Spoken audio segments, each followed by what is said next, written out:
Good morning, everyone.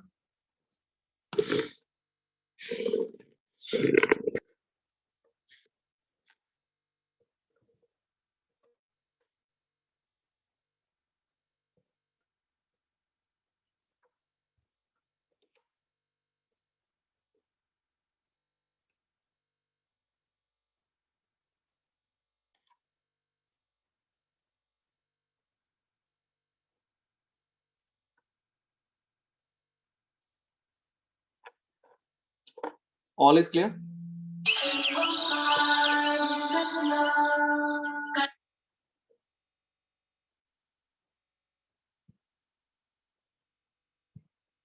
ठीक है, चलिए ये क्वेश्चन तो हो गया होगा आपको। इसका मैं सॉल्यूशन अपलोड कर दूंगा आपको यहाँ पर। ठीक है, नंबर्स लिया होंगे आप यहाँ पे। तो सिंपल यही था, a plus B by two equal to 15 आया होगा, और एक under root of A B equal to 9 आया होगा, या आप बोल दोगे ए बी इक्वल टू हो जाएगा 81। ठीक है, मतलब ये 1 है और ये 2 है, दोनों को आप सॉल्व कर लेंगे और सॉल्व करके आपके पास में ए और बी के वैल्यूज मिल जाएंगे। ठीक है, चलिए यहाँ पर अब हम स्टार्ट करते हैं ये वाला क्वेश्चन। नेक्स्ट, हाँ 27 और 3 आ जाएगा। ए और बी में से किसी दो तरह के पेयर बनेंगे, A equal to 3, B equal to 27, या फिर A equal to 27 and B equal to 3। ठीक है, चलिए स्टार्ट करें अब हम आगे। इसको सॉल्व करना है हमें। A power N plus B power N, ये ज्योमेट्रिकल मीन है ए और बी का। आप जानते हैं ये ज्योमेट्रिकल मीन ए और बी का सिंगल ज्योमेट्रिकल मीन क्या होता है? A power N plus B power N upon A power N minus one plus B power N minus one. ये ज्योमेट्रिकल मीन है किसका? ए और बी का। तो ये बनेगा रूट ए बी। ठीक, या फिर आप बोलते हैं ए पावर 1/2 और बी पावर 1/2। क्लियर है? सॉल्व करें, सिंप्लीफाई करें, इसको क्रॉस मल्टीप्लीकेशन कर दें। A power N plus B power N equals to यहाँ पर होगा A power N minus one है इसलिए उसको डिवाइड बाय ए कर लूंगा, B power N minus one मतलब डिवाइडेड बाय बी, और इसका मल्टीप्लीकेशन हो जाएगा यहाँ पर ए पावर 1/2 और बी पावर 1/2 से। सॉल्व करिएगा इसको, A power N plus B power N, अंदर मल्टीपल करें अगर हम इसको तो ये बनेगा ए पावर एन और अपॉन में रूट ए और बी पावर एन और ये root B. A power N वाले टर्म्स को एक तरफ लें, ए पावर एन कॉमन आएगा, यहाँ पे रूट बी भी बचेगा और यहाँ रूट ए भी आएगा। ठीक है, तो ये 1 minus root B upon root A, और बी पावर एन वाले टर्म्स कॉमन लें वन साइड लेकर के, तो ये बनेगा root B root A minus one. ठीक है, मतलब हमने क्या करा यहाँ पर, ये और इसमें कॉमन ले लिया, इसको इधर शिफ्ट करा, इसको हमने इधर शिफ्ट करा और ए पावर एन में से कॉमन ले लिया, तो ये बच जाएगा। ठीक है, वॉइस क्लियर, वॉइस आ रही है आप लोगों को?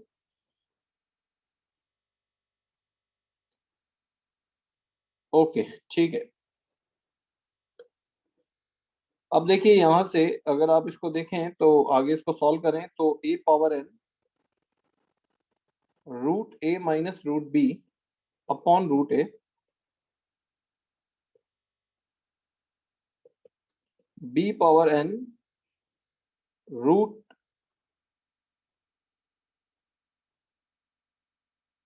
नहीं कुछ गड़बड़ हुआ है ना? हाँ यहाँ गड़बड़ हुआ है, यहाँ पे गड़बड़ हुआ है। ये जो होगा ये रूट ए अपॉन बी आएगा यहाँ पर, रूट ए,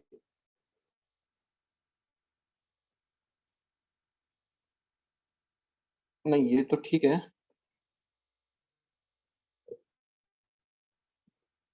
यहाँ गड़बड़ है, ये root A upon root B होगा। तो ये ए पावर एन ये बनेगा root A minus root B और अपॉन में आएगा रूट ए। ये बनेगा B power N root A minus root B और अपॉन में हो जाएगा रूट बी। अब अगर हम देखें तो ये और ये कैंसिल हो गए यहाँ पर, तो यहाँ से क्या बचेगा, ये रिमेनिंग होगा A power N upon root A B power N upon root B. Solve करें इसको, ए पावर हो जाएगा N minus one by two B power हो जाएगा N minus one by two. तो ए और बी क्वेश्चन में दिया हुआ है बराबर नहीं है, इसका मतलब N minus one by two को जीरो होना पड़ेगा और एन का वैल्यू हमारे पास आ जाएगा वन बाई टू। ठीक है, वन बाई टू, बिल्कुल ठीक बोल रहे हो आप। अब इसी में एक क्वेश्चन है, बड़ा अच्छा क्वेश्चन है, इसको आप करना ट्राई। ठीक है, यहाँ आपको बताया जा रहा है sum of two positive number A and B. A और बी पॉजिटिव है जिनमें ए बड़ा है बी से, ठीक है, is N times of their geometrical mean. A और बी का सम किसके बराबर है, N times of geometrical mean. Geometrical mean मतलब रूट ए बी के बराबर है। ये हमें गिवन है, ये गिवन है, ठीक है, और हमें ये प्रूव करना है, ये वाली चीज हमें प्रूव करनी है। अब इसमें आप क्या करोगे ये आपको सोचना है। ठीक, आपको ए अपॉन बी लेकर के आना है, यहां से root A upon root B अगर आप ला सकते हैं, अगर आप रूट ए बी से डिवाइड करते हैं, divide by root A B अगर आप करें, divide by root A B अगर आप करते हैं, तो ये root A upon B plus root B upon A equal to N बचेगा। यहां से एक को टी रखते हो, दूसरा वन अपॉन टी बनेगा, तो शायद उससे ए बन जाए। आप सोचना क्या कर सकते हो इसके आगे, आप ट्राई करके देखना। ठीक है, आपको जो प्रूव करना है ये आपको प्रूव लेकर के आना है।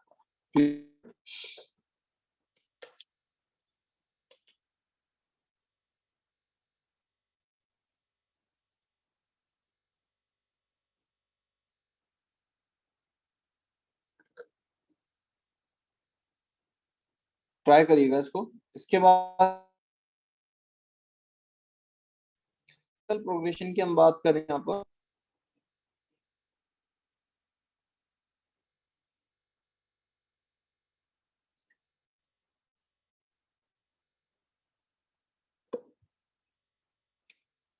हार्मोनिक प्रोग्रेशन की हम बात करते हैं अब नेक्स्ट। एचपी क्या होगा, पढ़ा है आपने इससे पहले, एचपी के बारे में पढ़ा है।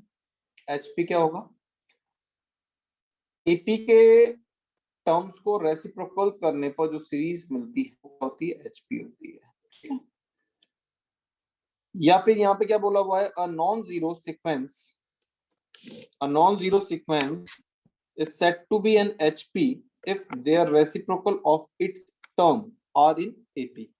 ठीक है, एक तो यहाँ पे मार्क करेंगे हम यहाँ पर a non zero sequence. HP में कोई भी टर्म जीरो नहीं होगा। क्यों नहीं होगा, क्योंकि उसका रेसिप्रोकल करने पे वो इनफाइनाइट हो जाएगा, इस वजह से नहीं होगा। यहाँ पे बोला जा रहा है अ नॉन जीरो सीक्वेंस, ठीक है, कोई भी टर्म जीरो नहीं आएगा if reciprocal of its term are in AP, उसके रेसिप्रोकल्स एपी में कन्वर्ट हो जाने चाहिए। ठीक है, तो आपको याद है एपी के लिए हमने क्या लिखा था, A plus D A plus two D, यही लिखा था, इस तरीके की सीरीज। उसका रेसिप्रोकल अगर हम करेंगे तो इस तरह का सीक्वेंस दिखेगा। ये एक एचपी है, ये एक एचपी है। या सिंपल अगर आप बोले A one A two A three सब एचपी में है, तो उसके रेसिप्रोकल को किस में होना पड़ेगा, एपी में होना पड़ेगा। ठीक है, हमें ये याद रखना है। आप बताइए क्या दोनों स्टेटमेंट सही है, यस और no. Reciprocal of every AP is HP और reciprocal of every HP is AP. बताइए दोनों स्टेटमेंट सही है क्या।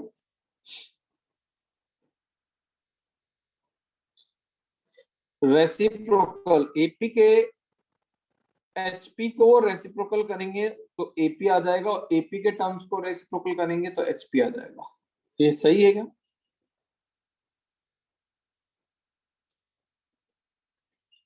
याद रखना ये फॉल्स स्टेटमेंट है। और ये ट्रू स्टेटमेंट है।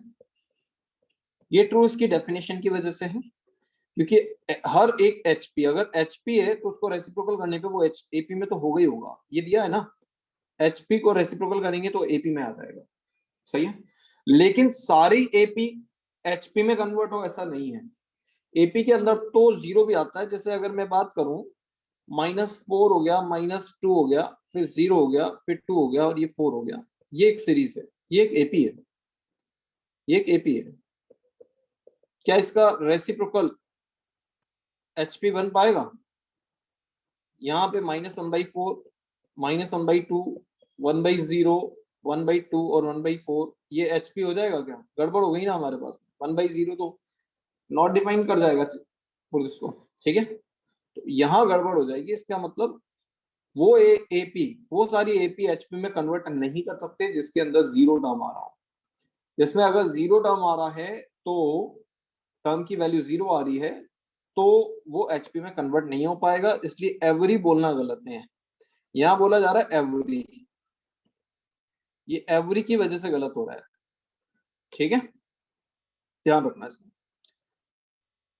एचपी में देखो आधा काम तो हमारा यही खत्म हो गया, यहाँ बोल दिया जाता है कि इसका सम का कोई फॉर्मूला हमारे पास में नहीं होता है, आज तक ही भी डिराइव नहीं हो पाया एचपी के सम का फॉर्मूला, हमें भी नहीं करना है। एबीसी जो है एचपी में है तो एचपी की जितनी भी कैलकुलेशन होगी सब एपी में कन्वर्ट करके होगी। आपसे पूछा जाता है एचपी का 50th टर्म निकालो, किसी एचपी का 50th टर्म निकालें, तो उस एचपी को पहले एपी में कन्वर्ट कर लें, एपी का 50 नंबर का टर्म निकाल लें और फिर उसको एचपी में दोबारा बताते हैं रेसिप्रोकल करके, तो आप एचपी का 50th नंबर का टर्म बता पाएंगे। तो कोई भी कैलकुलेशन एचपी की अपनी खुद की नहीं होती है, एचपी की सारी कैलकुलेशन एपी में कन्वर्ट करने के बाद में करी जाती है, ठीक है। कोई भी टर्म आपसे पूछा जा रहा है, पहले उसको रेसिप्रोकल करके एपी बनाओ, फिर एपी में टर्म निकालो, वापस रेसिप्रोकल करके एचपी में आंसर दे दो। लेकिन नंबर ऑफ टर्म में ऐसा मत कर देना। नंबर ऑफ टर्म आपसे पूछे जाते हैं कितने नंबर ऑफ टर्म है एचपी में, तो रेसिप्रोकल करो, एपी में नंबर ऑफ टर्म निकालो, वही एचपी में होंगे। ऐसा मत करना एपी में नंबर ऑफ टर्म निकाल दिए कि इस एपी में तो 100 नंबर ऑफ टर्म्स आ रहे हैं और फिर आप उसको एचपी में बता रहे हैं कि एचपी में 1/100 नंबर ऑफ टर्म्स होंगे, वो तो बात एथिकल ही नहीं है, गलत है वो तो, ठीक है, ध्यान रखना इस बात का। दूसरी बात ये है कि जिस तरीके से हमने पढ़ा कि ए बी सी जो है अगर एपी में होते हैं तो हम जानते हैं यहाँ पर सेंटर वाले टर्म का डबल आजू बाजू वाले टर्म्स का सम के बराबर होता है, पढ़ा है हमने एपी के अंदर। इसी तरीके से अगर टर्म ए बी सी अगर एचपी में होते हैं, एचपी में टर्म्स होते हैं, तो उसको आप एपी में लिखोगे 1/a 1/b 1/c, ये एपी में होंगे। और एपी में बीच वाले टर्म का डबल आजू बाजू वाले टर्म्स का सम के बराबर होगा, 1/a प्लस 1/c के बराबर आएगा। Is it clear? ये बात समझ में आ रही है, ठीक है। तो यहां से आपके पास में जो रिलेशन स्टेब्लिश होता है वो ये रहा, एचपी के लिए b इक्वल टू 2ac/a+c होता है। मेंस के अंदर एक रिलेशन और पूछा गया है इसमें एक बार, वो ये आता है, ये मेंस के अंदर पूछा भी गया है कि अगर तीन टर्म एचपी में है तो रिलेशन बताइए, तो ये रिलेशन उसके अंदर दिया ही नहीं था, ये वाला रिलेशन दिया था।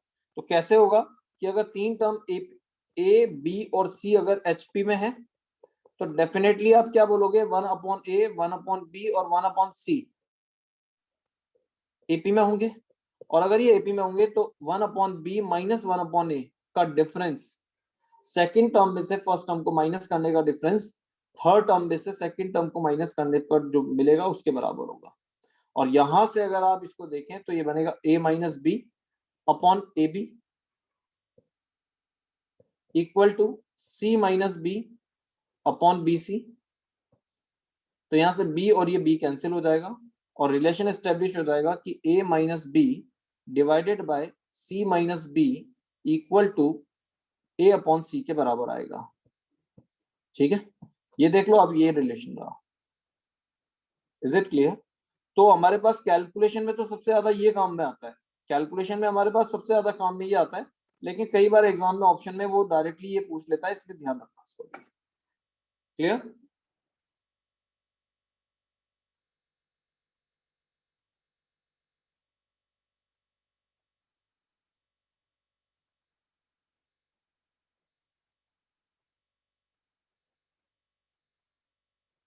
ठीक है।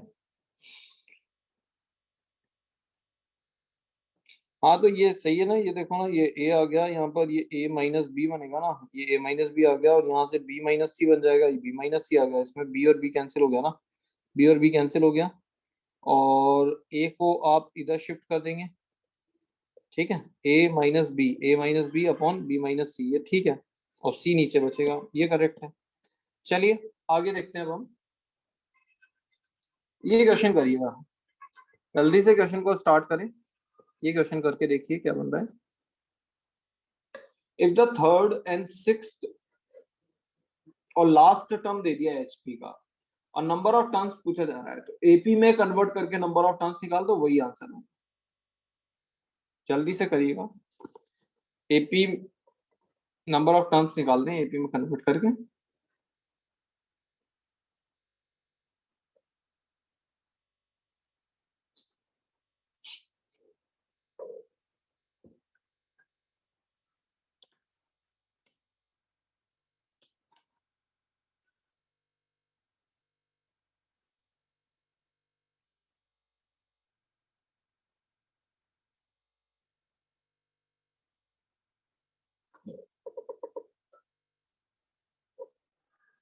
ऐसा नहीं होता बेटा राजन, कि एपी के सम का फॉर्मूला पता है तो हम पहले सीरीज को एपी में कन्वर्ट करके उसका सम निकालें और फिर रेसिप्रोकल करके बोल दें कि वो एचपी है, ऐसे थोड़ी होता है। करके देखो ना, आपको पता लग जाएगा। 2 है, 4 है, अब ये 1/2 है, 1/4 है, 1/6 है, अब ये 3 टर्म है,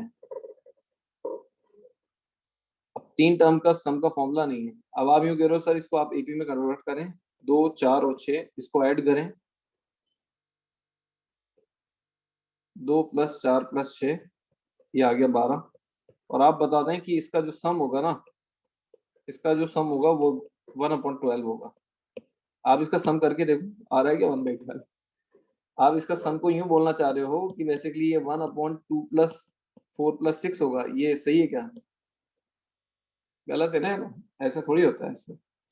तो ध्यान रखें, ये एपी के सम का फॉर्मूला कई स्टूडेंट निकालने लग जाते हैं, हमें नहीं निकालना है भाई, बहुत कोशिश कर ली करने वालों ने, हमें तो बस उनकी, उन्होंने जो रिजल्ट निकाल के रखे हैं ना उनको याद रख लें, बहुत रखने के लिए। ये कर लिया है सबने, काफी लोगों के आंसर आ रहे हैं हमारे पास में, 100 हमारा आंसर आ रहा है इसका, बिल्कुल सही है।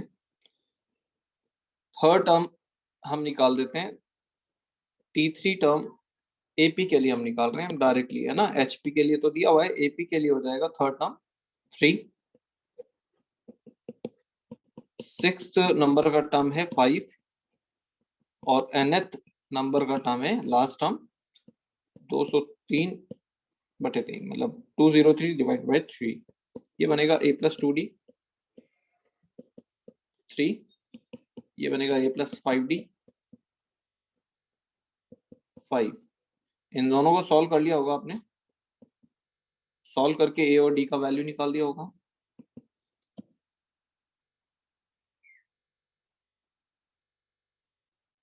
ए और डी दोनों कितना आ रहा है यहाँ पे, 2/3, दोनों 2/3 आ रहा है क्या?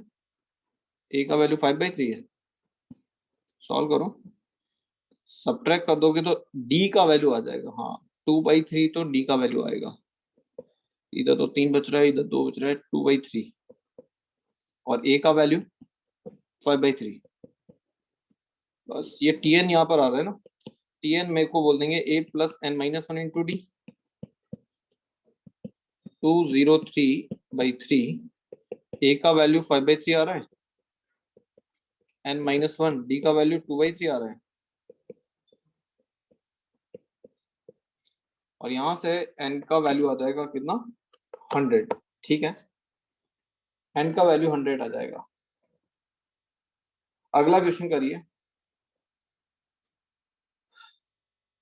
अगला क्वेश्चन करिए आप, जब तक इसको अभी मैं कंप्लीट कर दूंगा, इसको अगला क्वेश्चन करिए आप, ये नोट करिए, A1 A2 A3 up to n HP में दिया हुआ है, और आपको प्रूव करना है आपको,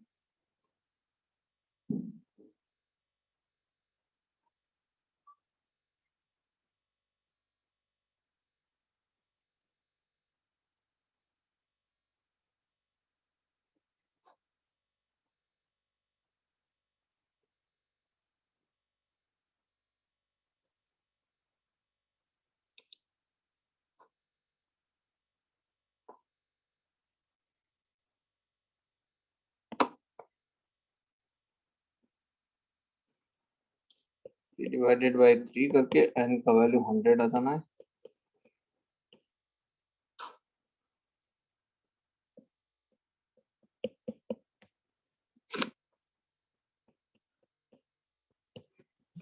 A1 A2 A3 सब HP में है, ठीक है। तो उसका रेसिप्रोकल HP में कोई कैलकुलेशन होगी ही नहीं, आपको सबको AP में कन्वर्ट करके ही करना पड़ेगा।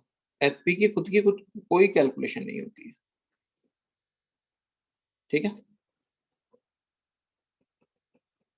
1/AN ये सब AP में होंगे, ये पूरी सीरीज AP में होगी।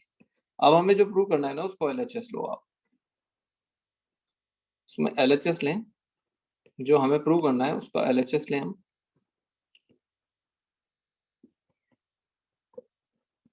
LHS है A1 A2 A2 A3 A3 A4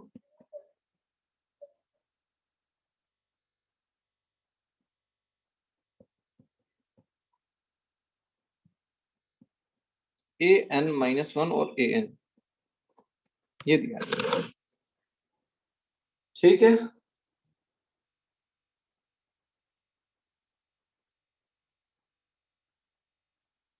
अब A1 A2 कैसे निकालें, A2 A3 कैसे निकालें?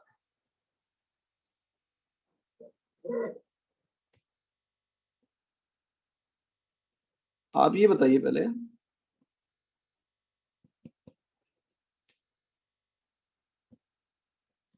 कि सेकंड टर्म क्या है AP का और फर्स्ट टर्म क्या है, इन दोनों का डिफरेंस करके देखूंगा। 1/A2 माइनस 1/A1 करा, सही है। यहां पर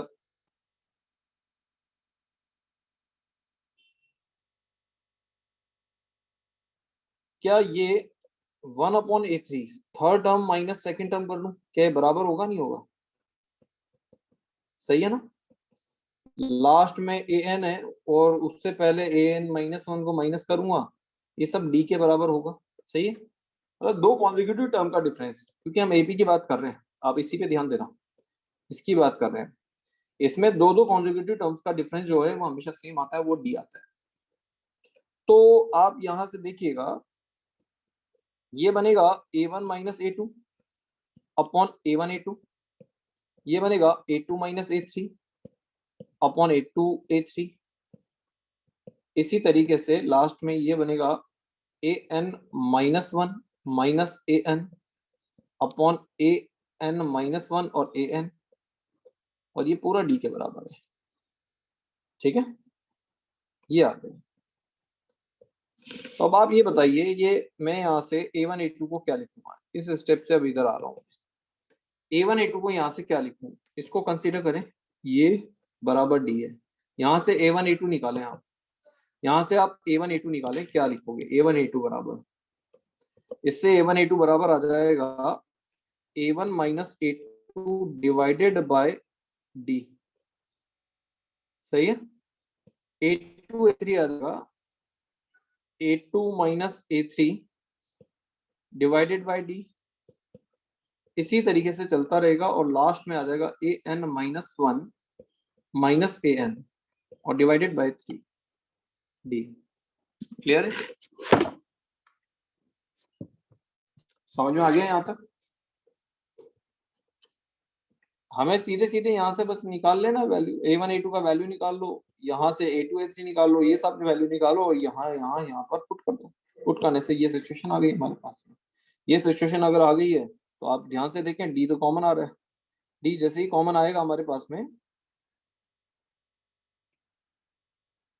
बाकी वाले टर्म बन रहे हैं A1 माइनस A2, फिर बन रहा है A2 माइनस A3, फिर तीसरा बनेगा A3 माइनस A4, और इसी पैटर्न में लास्ट में चला जाए तो बनेगा AN-1 माइनस AN।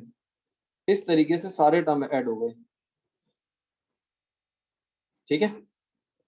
अब आप इसके अंदर देख सकते हैं कि क्या कैंसिल हो रहा है, इस पैटर्न में कैंसिलेशन हो जाएंगे।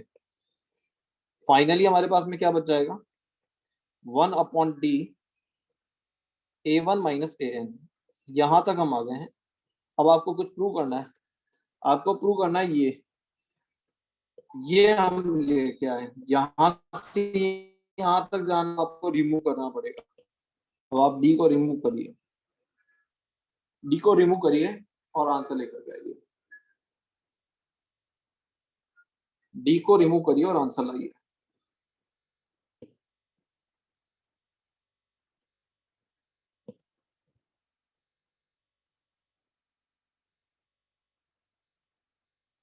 इसमें डी को रिमूव करने के लिए हमने यहाँ पर एनेट टर्म लिखा 1/an। ये एनेट टर्म है 1/an, क्या बनेगा 1/a1 प्लस n-1 डी, ये बनेगा। यहां से डी निकालिए आप,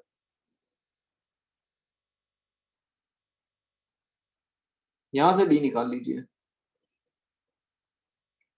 हमें 1/d का वैल्यू चाहिए होगा, या डी का वैल्यू चाहिए होगा, तो डी का वैल्यू निकालिए आप, क्या आएगा यहाँ से a1 minus an divide by a1 an और n-1, ये बनेगा। सही है, डी का वैल्यू हमने पुट कर दिया है यहाँ पे। ये वैल्यू पुट करने का मतलब ये आ जाएगा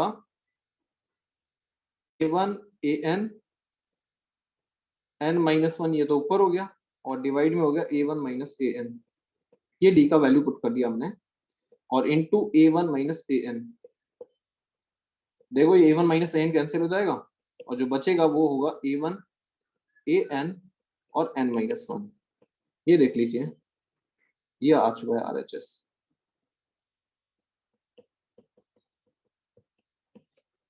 इज इट क्लियर? ठीक है,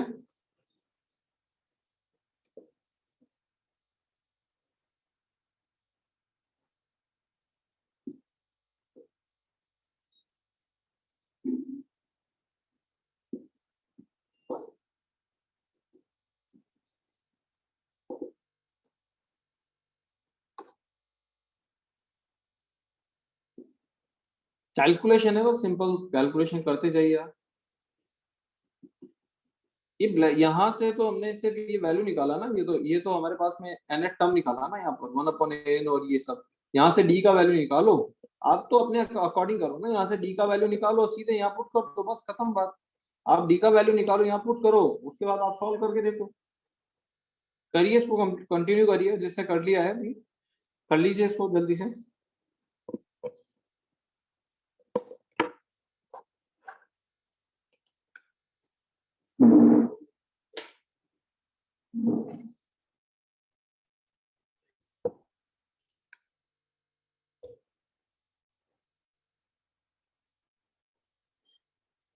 n-1 इंटू डी डिनोमिनेटर में क्यों नहीं होगा? ये क्या बात हुई? मतलब जो कैलकुलेशन है वैसे ही तो होगा ना, अपनी मर्जी से थोड़ी ना कर लेंगे। n-1 इंटू डी कहाँ से आ गया यहाँ पर? वो डिनोमिनेटर में कैसे हो? वही जो कैलकुलेशन होगी वही तो करेंगे, अपनी मर्जी से थोड़ी कर लेंगे।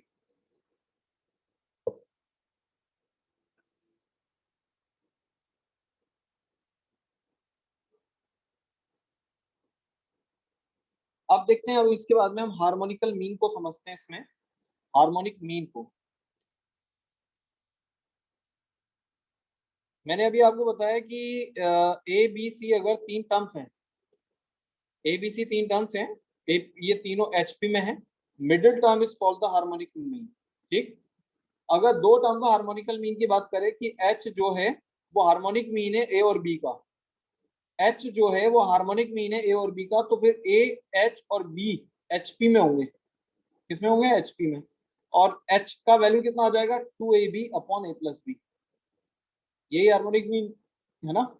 दो नंबर्स का सिंगल हार्मोनिकल मीन ये होता है, मत भूलना।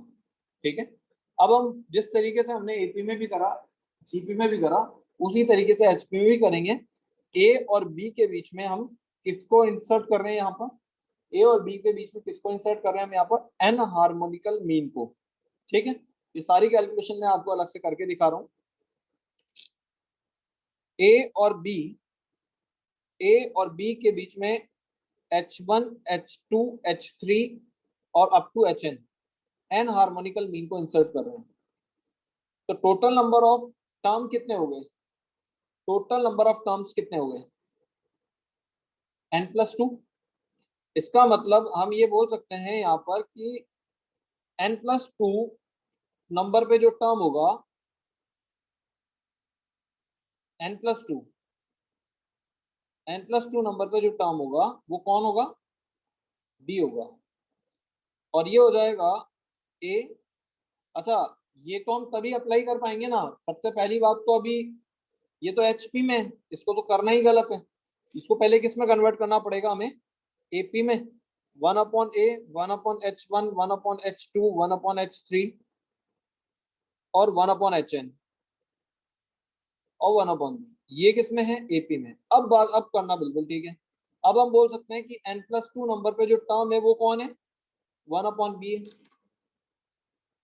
तो अब आप फॉर्मूला अप्लाई करें, 1/A plus n+2 -1 into D और 1/B।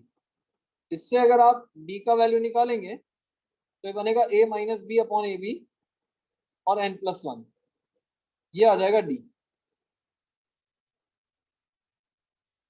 ये D आएगा, ठीक है। अब देखिए यहां से अगर फर्स्ट हार्मोनिकल मीन 1/H1 की बात करूंगा तो ये क्या होगा? फर्स्ट टर्म में D को ऐड कर दो। 1/H2 क्या होगा? 1/A में, इससे पहले वाले में फिर D ऐड कर दो। 1/H3 फिर D ऐड कर दो। और इसी तरीके से लास्ट में हो जाएगा 1/HN, ये हो जाएगा 1/A प्लस ND हो जाएगा। सही है। अब इन सबका मैं सम करना चाहता हूँ यहाँ पर, इन सबका सम। तो जब आप सम करोगे तो क्या आएगा? तो आप ये देखिए 1/A 1/A 1/A कितनी बार है? n बार है। तो ये हो गया n/A प्लस D में कॉमन ले लूंगा। D कॉमन लेते ही 1+2+3 से लेकर के n तक का सम आ रहा है। और ये D n/A 1 से n तक का सम कितना होता है? n इंटू n+1/2 होता है। और D का वैल्यू आप पुट कर दोगे A - B/AB n+1। आप देखिए n+1 और n+1 कैंसिल हो गया यहाँ पर, ठीक है। इसमें एलसीएम ले आप, यहाँ पर नीचे 2AB एलसीएम आ जाएगा। 2AB एलसीएम आ गया तो ये 2BN आ गया यहाँ पर, प्लस NA - NB हो गया। और यहाँ पर अगर आप n कॉमन ले लें तो ये बनेगा A+B/2A+B के बराबर, ठीक है। और ये बन गया हमारे पास में फाइनली n/2AB/A+B के बराबर। कैलकुलेशन है सिंपल। और ये सब है 1/HI समेशन का फॉर्मूला। किसका फॉर्मूला है ये? Sum of reciprocal of harmonical mean, inserted harmonical mean between A and B। Harmonical mean को ऐड नहीं कर सकते हैं, ठीक है। हार्मोनिकल मीन को हम ऐड नहीं कर सकते हैं, इसलिए यहाँ पर ये फॉर्मूला हमारे पास बनेगा हार्मोनिकल मीन के रेसिप्रोकल्स का समय है। इंसर्टेड हार्मोनिकल मीन के रेसिप्रोकल्स का सम है ये। और ये किसके बराबर होगा? n टाइम्स किसका? ये देखो, divided by n, divided by किसके हो रहा है ये? 2AB/A+B, मतलब single harmonical mean of A और B। ये सिंगल हार्मोनिक मीन है, single harmonic mean of A and B। A और B का सिंगल हार्मोनिकल मीन है ये। बात समझ में आ रही? क्लियर है? तो यहाँ पे यही ये फॉर्मूला बना हुआ है। ये देखिए सब कुछ होगा, वही आ गया, D आ गया। हमने सम करा, सारी कैलकुलेशन पूरे तरीके से समझाई हुई है। ये हमारे पास में है, हमारे पास में sum of reciprocal of N harmonical mean between A and B किसके बराबर है? n times of reciprocal of single harmonical mean. Single harmonical mean का रेसिप्रोकल के n टाइम्स के बराबर होगा। क्लियर है बात?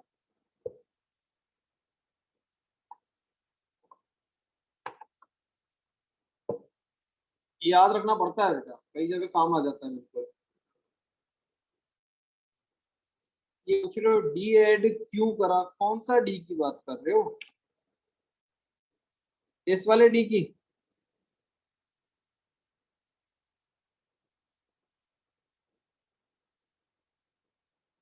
अरे इसको ऐड कर रहा हूँ ना मैं, इन सबका सम निकाल रहा हूँ ना, तो ये ऐड नहीं करूंगा क्या मैं? इन सबको ऐड करूंगा तो ये डी कॉमन आ गया ना मेरे पास में। पहली बार थोड़ी कर रहा हूँ यार, इससे पहले भी तो करा है अपन ने। ठीक है। सिंगल हार्मोनिकल मीन का मतलब ये रहा ना, ए और बी का सिंगल हार्मोनिकल मीन होता है 2ab upon a plus B, दो नंबर्स का सिंगल हार्मोनिकल मीन। ठीक है।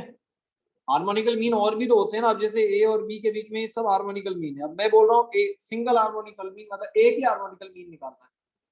ठीक है, तो उन नंबर्स को सम करा और डिवाइडेड बाय 2 कर दिया। ठीक है, बात समझ में आ गई?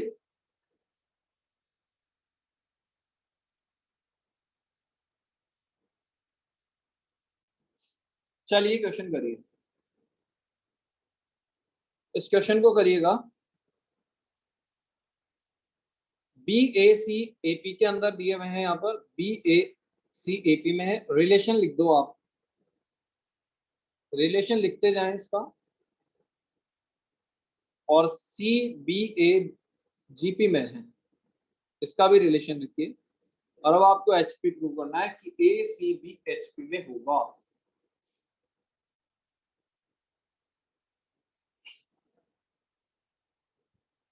करिए। ये एपी में है, इसका मतलब ये बन गया 2a equal to B plus सी।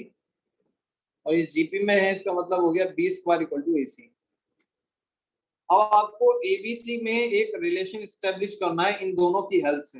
इन दोनों की हेल्प से एबीसी में एक रिलेशन ऐसा स्टेब्लिश करो जिससे हमें पता लगे कि ए सी बी एच पी में आए। इसका मतलब एक रिलेशन ऐसा बन जाएगा कि सी जो कि बीच में है वो 2ab upon a plus B आ जाए। ये हमें प्रूव करना है, ये हमें प्रूव करना है। ठीक है। और हमें इन दोनों की हेल्प लेनी है, इन दोनों की हेल्प लेनी है। और इनमें से ए बी सी तीनों ही आने चाहिए, दोनों को जब मर्ज करोगे, दोनों इक्वेशन की हेल्प लोगे, तो यहाँ पे ऐसा नहीं कर सकते कि बी का वैल्यू उठा के यहाँ पुट कर दें, तब तो ए और सी में रिलेशन एस्टेब्लिश हो जाएगा। करिए इसको।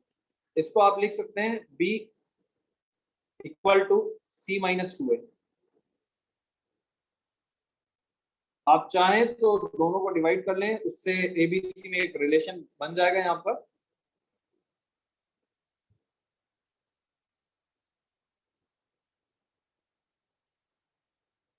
वन और टू को डिवाइड करके देखिए, ये वन हो गया और ये टू हो गया। टू डिवाइडेड बाय वन करके देखिए, हमें हमें तो इन दोनों मर्ज करना है, मर्ज करके ऐसा रिलेशन आना है कि वो एच का रिलेशन आ जाए। बी इक्वल टू हो जाएगा 2a माइनस सी हो जाएगा यहाँ पर, 2a माइनस सी आएगा, 2a माइनस सी होगा।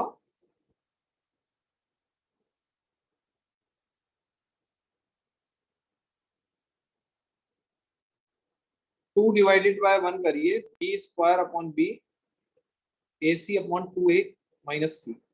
सॉल्व करके देख लीजिए, सॉल्व करके देखिए, कैसे भी कर लीजिए आप, मल्टीप्लाई कर लीजिए, जो आपकी इच्छा हो वो करें। लेकिन वन और टू को यूज करते हुए आपके पास में बस ये ध्यान रखना, ए में से कोई भी एलिमिनेट नहीं करना है। ऐसा नहीं करना है कि बी का वैल्यू उठा करके यहाँ पुट कर दिया तो बी एलिमिनेट हो जाएगा। बी एलिमिनेट होगा तो एबीसी में नया रिलेशन नहीं मिल पाएगा। आपको इन दोनों को इक्वेशन को मर्ज करना है, आप इसको मर्ज करिए। हमने इक्वेशन नंबर टू में इक्वेशन नंबर वन को डिवाइड कर दिया है। डिवाइड कर देने से हमें मिलेगा बी इक्वल टू, बी के मल्टीपल में आ गया यहाँ पर 2a minus C equal to A C, 2ab minus B C को उधर शिफ्ट कर दिया, और ये ए सी, यहाँ से सी कॉमन आ जाएगा, और सी कॉमन आकर के बनेगा 2ab अपॉन ए प्लस बी।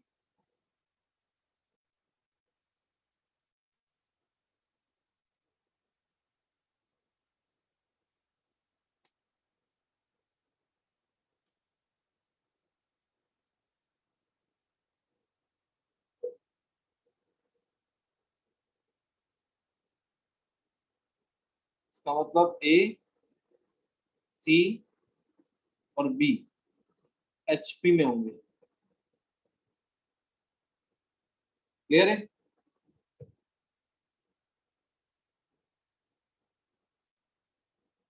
अब ये क्वेश्चन करिए, ऐसा क्वेश्चन हमने एपी में करा, अभी आज हमने स्टार्टिंग भी करी थी, जीपी में भी ऐसा क्वेश्चन करा है हमने, एचपी में भी है। जल्दी से क्वेश्चन करिए। ए और बी का harmonical mean of A and B क्या होगा? 2ab अपॉन ए प्लस बी। सॉरी। तो इसके बराबर कर दीजिए इसको, A power N plus B power N, A power N minus one plus B power N minus one equal to harmonical mean of A and B. Solve करिएगा इसको, cross multiplication करें इसका।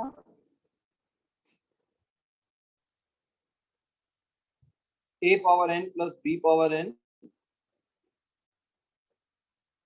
ए प्लस बी, 2ab और multiply by A N upon A, B power N upon B. करिए जल्दी से।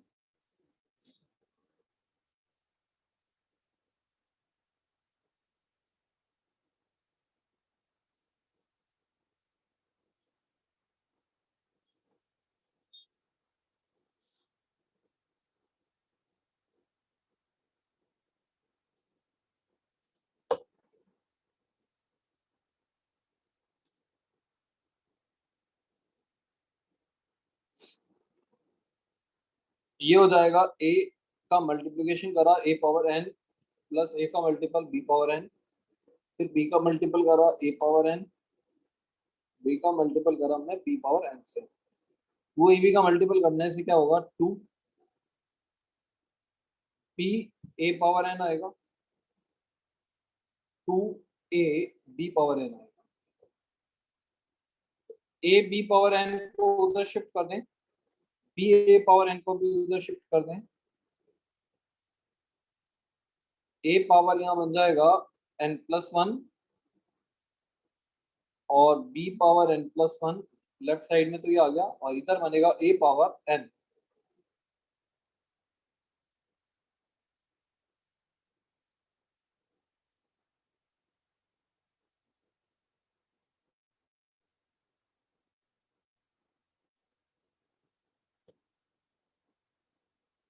यही रहने दीजिए, ए पावर ए इंटू ए और B into B power N, B into A power N और A into B power N. इस बी पावर एन को उधर शिफ्ट कर लें, ए पावर एन को इधर ले आए, A power N A minus B बनेगा, B power N A minus B बनेगा। ए माइनस बी कैंसिल हो गया, ये आ गया A power N B power N. देखो यहाँ पर पावर जीरो होगी तो ही जा करके ये बराबर हो सकते हैं, क्योंकि ए और बी तो बराबर हो ही होंगे ही नहीं, क्वेश्चन में मना कर दिया उन्होंने। तो फिर तो पावर जीरो हो तो ही जाके पॉसिबल हो सकता है। ठीक है, बात समझ में आ गई?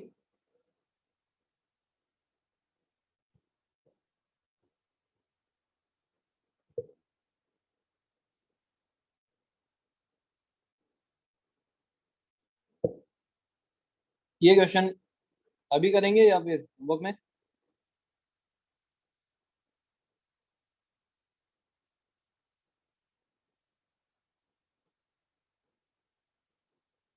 होमवर्क में कर लेना यार, आप आराम से हो जाएगा, कोई दिक्कत वाली बात तो है नहीं इसमें। ए बी सी एपी में है, एचपी में है, जीपी में है। एपी का रिलेशन आ गया 2b equal to A plus C, इसका रिलेशन आ गया यहाँ से q equal to 2pr upon p plus R, और इसका रिलेशन आ जाएगा b square q square equal to A P R. Q का वैल्यू आकर के यहाँ पुट कर देना है बस हमें, और बी और क्यू एलिमिनेट यहाँ पे बी भी नहीं आ रहा और क्यू भी नहीं आ रहा ना, जिसको प्रूव करना है उसमें बी भी नहीं है और क्यू भी नहीं है, तो सीधे सीधे बी और क्यू का वैल्यू उठाया और उसमें पुट कर दिया हमने तीसरे रिलेशन में। फिर अब आप इसको सॉल्व करोगे, इसको सॉल्व करके देखो, ये लेके आना है आपको, ठीक है, क्लियर। चलिए, अब जो मैं आपको इसके बाद टॉपिक स्टार्ट कर रहा हूँ, ये बड़ा इंपॉर्टेंट टॉपिक है, इससे क्वेश्चंस बनते हैं काफी सारे, ठीक है। यहाँ पर अर्थमेटिकल मीन, ज्योमेट्रिकल मीन और हार्मोनिकल मीन के बीच में रिलेशंस की बात कर रहे हैं। सबसे पहले तो हम यहाँ पे बात करेंगे आपस में रिलेशन की नहीं करते हुए एन नंबर्स के अर्थमेटिकल मीन, ज्योमेट्रिकल मीन और हार्मोनिकल मीन के लिए। मतलब जिस तरीके से अभी तक हमने क्या देखा, अभी हमने पढ़ा इससे पहले कि ए नंबर था, बी नंबर था, इसके बीच में बहुत सारे नंबर्स, ये मीन थे, ये सब मीन थे, ठीक है। अब हम बात कर रहे हैं बहुत सारे नंबर का एक मीन आ जाए, मतलब अगर आपके पास में 2 दे दिया, 3 दे दिया, 7 दे दिया, 10 दे दिया, ठीक है, और एक यहाँ पर दे दिया आपको 1 दे दिया। अब मैंने बोला कि इसका मीन निकालो, सिंपल मीन का मतलब क्या निकलता है, आप बताएं सिंपल मीन का। अगर मैंने बोला इन सबका मीन बताओ, तो आप क्या करते हो, मीन में यही तो करते हो ना, 2 + 3 + 7 + 10 + 1, और डिवाइडेड बाय क्या हो जाएगा, इनकी क्वांटिटी 5, सही है। नंबरों को ऐड करो और उनके नंबर ऑफ टर्म से डिवाइड कर लो, ठीक है। ये इन सबका सिंगल मीन कहलाता है, ठीक है, ये इन पांचों नंबर का सिंगल मीन कहलाएगा। तो अब हम सिंगल मीन की बात कर रहे हैं, मतलब नंबर ऑफ टर्म्स कितने भी दे दें, उसका एक ही मीन निकाल के बताना है।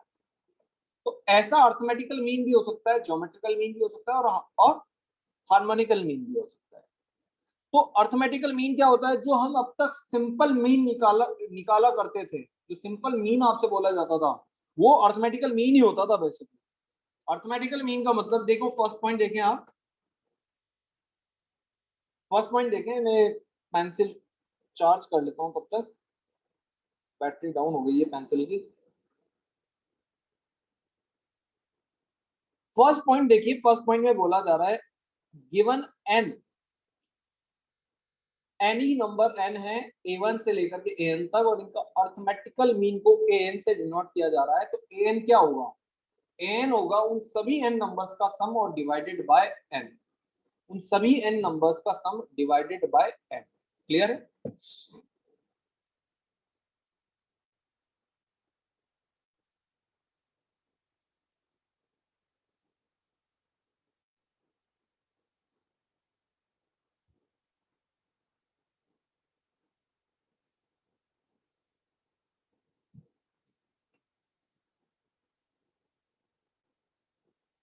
ये आ गया हमारे पास में उन सभी नंबर्स का सम डिवाइडेड बाय n, ये अर्थमेटिकल मीन होता है। इनमें आने वाले नंबर किसी सीक्वेंस में हो ऐसा नहीं होता है, कोई भी नंबर हो सकता है, एनी नंबर A1 से n, क्लियर है।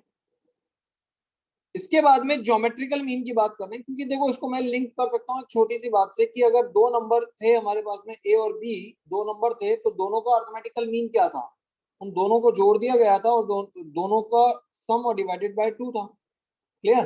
अगर 3 नंबर होंगे तो इसी तरीके से तीनों को ऐड कर देंगे और डिवाइडेड बाय 3 हो जाएगा। सिंगल अगर अर्थमेटिकल मीन निकालना है तो A B C और D के लिए निकालना है तो A + B + C + D, चारों को ऐड करा, डिवाइडेड बाय 4 कर दिया, क्लियर।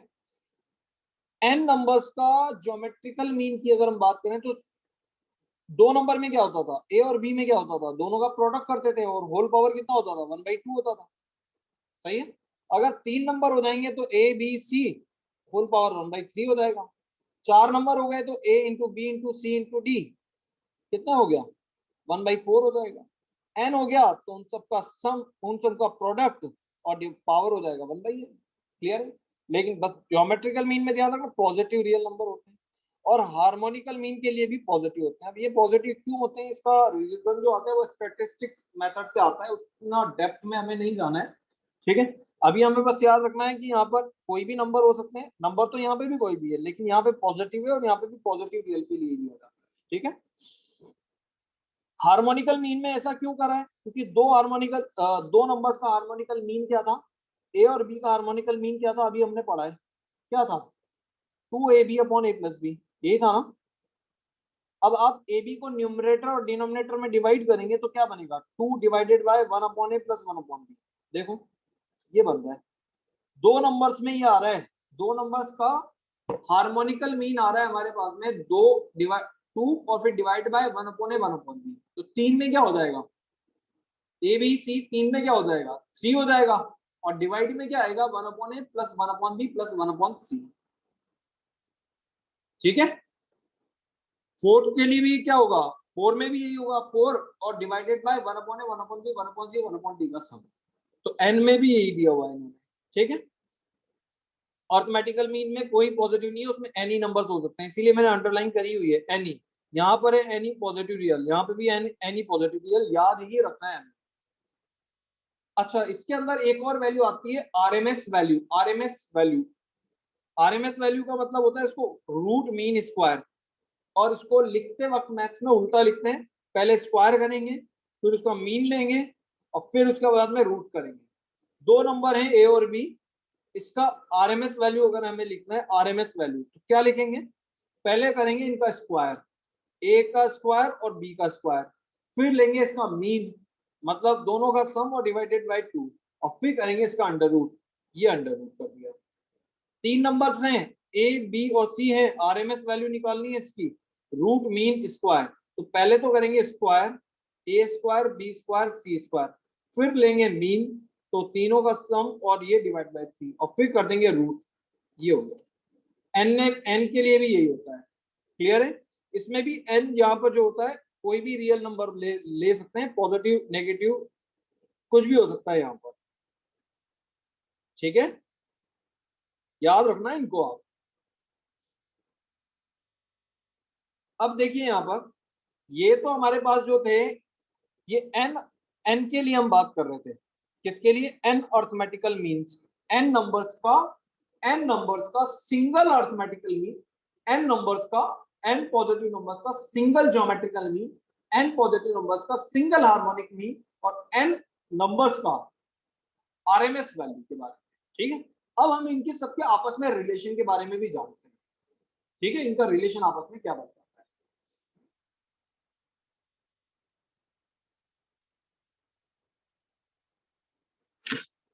देखिए यहाँ पर पहला है हमारे पास में, यहाँ पर application of two positive numbers, यहाँ पर ये बताया गया है ए और बी अगर दो पॉजिटिव नंबर हैं, ए और बी अगर दो पॉजिटिव नंबर हैं और उनका अर्थमेटिकल, एक ये अर्थमेटिकल मीन है, ये ज्योमेट्रिकल मीन है और ये हार्मोनिकल मीन है, तो उनमें आपस में रिलेशन ये आता है, उनमें आपस में ये रिलेशन आता है। कैसे आता है, प्रूव करें। देखो यहाँ पर ए और बी, लेट नंबर्स दिए हैं A and B, where A and B positive numbers हैं, आर पॉजिटिव। समझना मेरी बात, दोबारा से सुन ले। If A and B are two positive numbers, A G H are arithmetical geometrical and harmonical mean, then उनके बीच में रिलेशन होता है।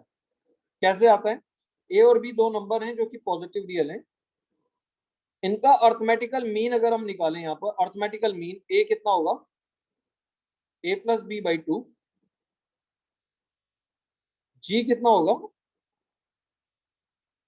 रूट ए बी, और एच कितना होगा 2ab अपॉन ए प्लस बी। सही है, यहां से मैं 2a equal to A plus B लिख सकता हूं, यहां से मैं G square equal to A B लिख सकता हूं,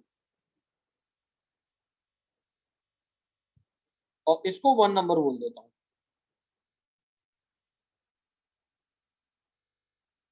और यहां लिख देते हैं पुट वैल्यू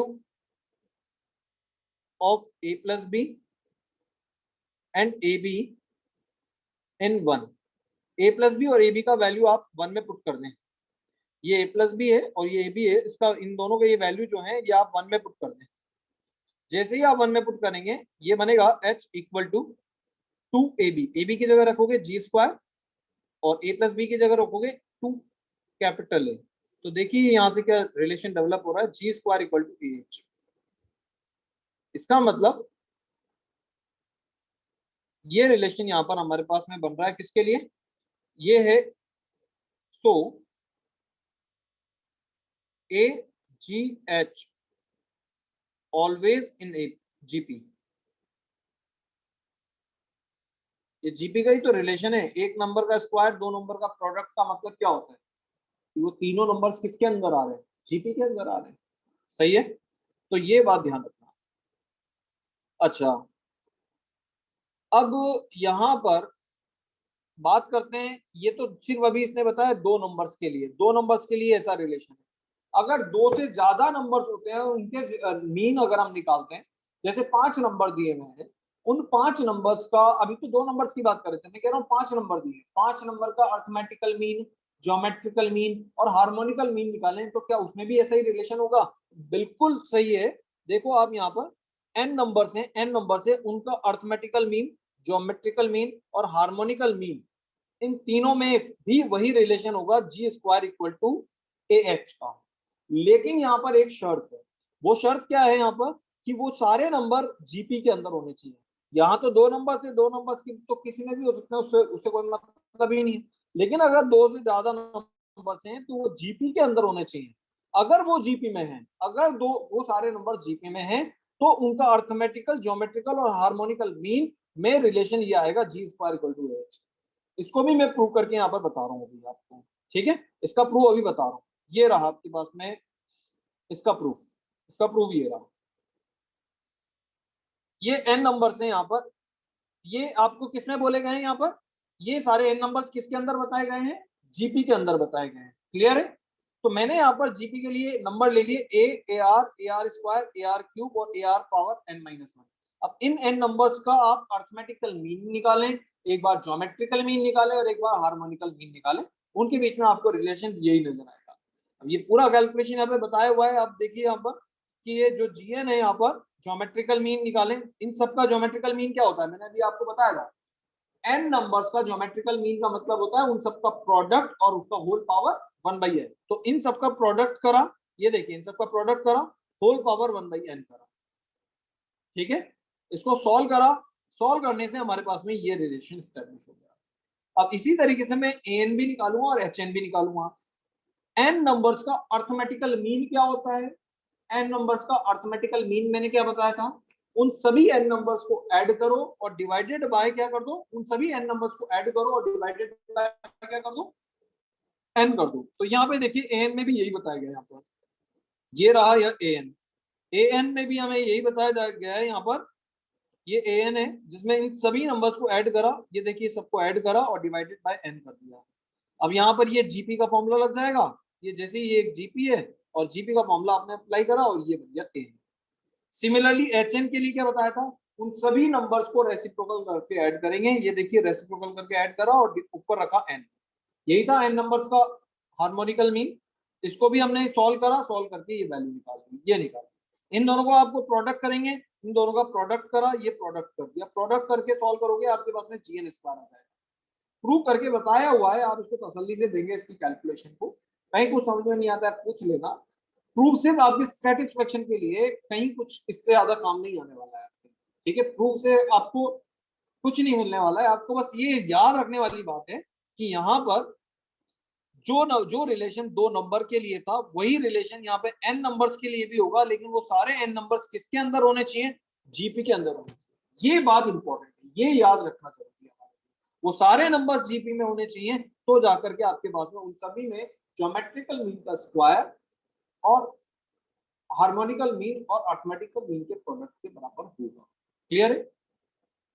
अब इसके बाद में जो थर्ड नंबर है हमारे पास में, ये सबसे ज्यादा इंपॉर्टेंट रिलेशन यहाँ पर इस टाइप यहाँ पर है, सबसे इंपॉर्टेंट रिलेशन ये यही है यहाँ पर, इसको इंपॉर्टेंट मार्क कर देता हूं मैं, third number.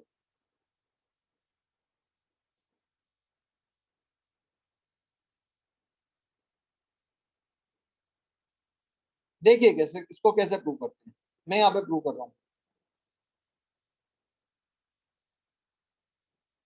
Late A and B belongs to R plus, ठीक है। ए और बी जो है वो पॉजिटिव रियल नंबर। तो आप ये देखिए, आप यहां से बता सकते हैं root A minus root B का होल स्क्वायर क्या बनेगा। मैं उसको प्रूव कर रहा हूं। सबसे पहले बनाए यहाँ पर root A minus root B का होल स्क्वायर क्या बनेगा, A plus B minus 2 times of root A B, ये बनेगा। सही है। अब मैं यहाँ पर इसको इधर ले लेता हूं और इस वाली क्वांटिटी को इधर लिख देता हूं।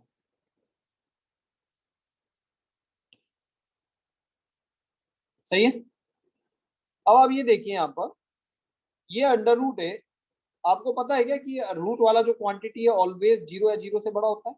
मतलब रूट नहीं, परफेक्ट स्क्वायर है। परफेक्ट स्क्वायर का वैल्यू हमेशा greater than equal to zero होता है। जीरो या जीरो से हमेशा बड़ा होगा, और पॉसिबल भी है, जीरो भी पॉसिबल है। अगर रूट ए बराबर रूट बी हो जाए तो ये जीरो हो जाएगा, जो पॉसिबल है, ठीक है। तो ये जीरो हो सकता है। इसका मतलब यहां से हमें पता चल रहा है कि ए प्लस बी का value minus 2 root A B का वैल्यू भी जीरो या जीरो से बड़ा होगा। यहां से मिल रहा है मुझे A plus B greater than equal to 2 root A B, और ये बनेगा A plus B by 2 greater than equal to root A B. अब आप बताओ दो नंबर्स में ये क्या बताता है, ये अर्थमेटिकल मीन को बताता है, और ये किसको बताता है, ज्योमेट्रिकल मीन को बताता है। तो अर्थमेटिकल मीन हमेशा ज्योमेट्रिकल मीन से बड़ा होगा। सही बात है।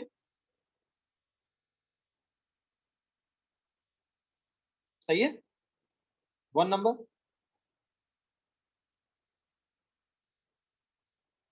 अब देखिए यहाँ पर एक रिलेशन हमने देखा था, ए जी एच के अंदर रिलेशन क्या था। ए जी एच के अंदर एक रिलेशन हमने देखा था दो नंबर्स में। पहला ही जो पॉइंट है ये देखो, ए और बी अगर दो नंबर्स हैं तो उनमें अर्थमेटिकल ज्योमेट्रिकल और हार्मोनिक मीन में क्या रिलेशन होता है, G square equal to A H होता है ना। इसी को यूज कर लेता हूं मैं यहाँ पर। अगर G square equal to A H है, ये हमने अभी देखा ही था, तो यहां से हमें पता चलता है कि जी इंटू जी, एक जी को इधर डिवाइड कर दिया दूसरी तरफ, और ए को इधर डिवाइड कर लिया, तो एच अपॉन जी हो जाएगा। सही है।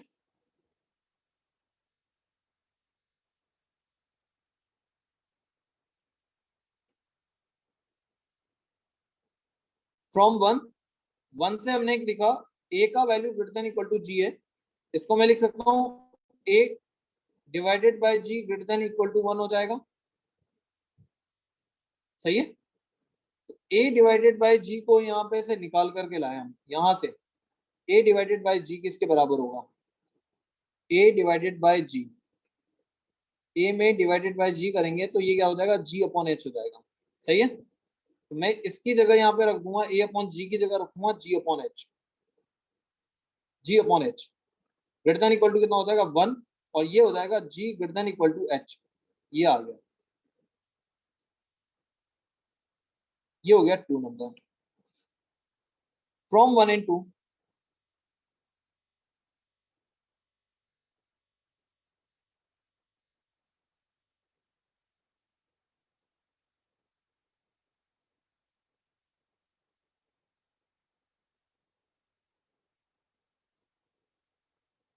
1 और 2 से एक रिलेशन क्या बन जाएगा हमारे पास में, A always greater than equal to G always greater than equal to H. इनको मर्जिंग करके हमने ये लिख दिया। ठीक है। तो एक बात हमें क्लियर हो गई कि अर्थमेटिकल मीन सबसे बड़ा होता है, फिर ज्योमेट्रिकल मीन होता है, और फिर हार्मोनिकल मीन होता है।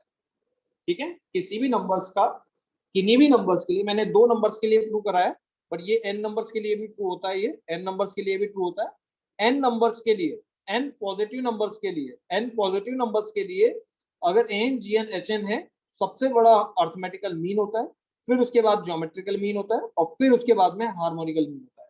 इसमें कई बार आरएमएस वैल्यू भी पूछ दी जाती है, तो आरएमएस वैल्यू सबसे बड़ी होती है, रूट मीन स्क्वायर सबसे बड़ा होता है, कई जगह अगर आ जाता है काम में, इसलिए मैं उसको लिखवा देता हूँ हमेशा। तो फाइनली हमें जो याद रखना होता है वो हमें याद रखना है arithmetical RMS value, RMS value always greater than equal to arithmetical mean, always greater than equal to geometrical mean, always geometrical mean, always greater than equal to harmonical mean. ये हमें फाइनली याद रखना होता है, ठीक है, इसको नहीं बोलना है हमें।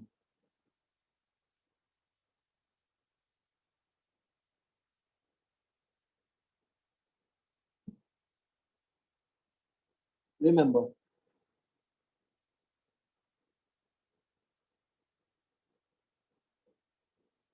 इस बात को नहीं बोलना बस। और चीज भूल जाओगे चलेगा, बट ये नहीं बोलेगा, ठीक है। अब यहां पर हम बात करते हैं इनकी इक्वालिटी की, जिसकी हमें कई बार जरूरत पड़ती है।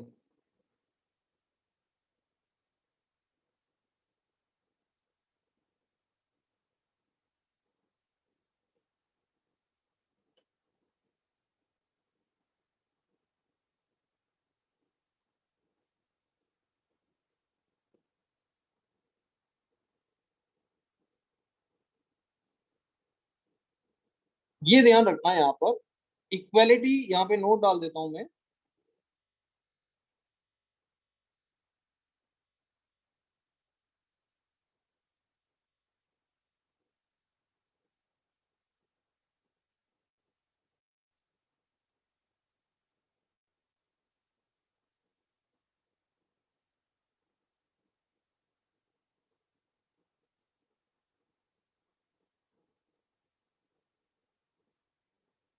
Equality holds when numbers are equal.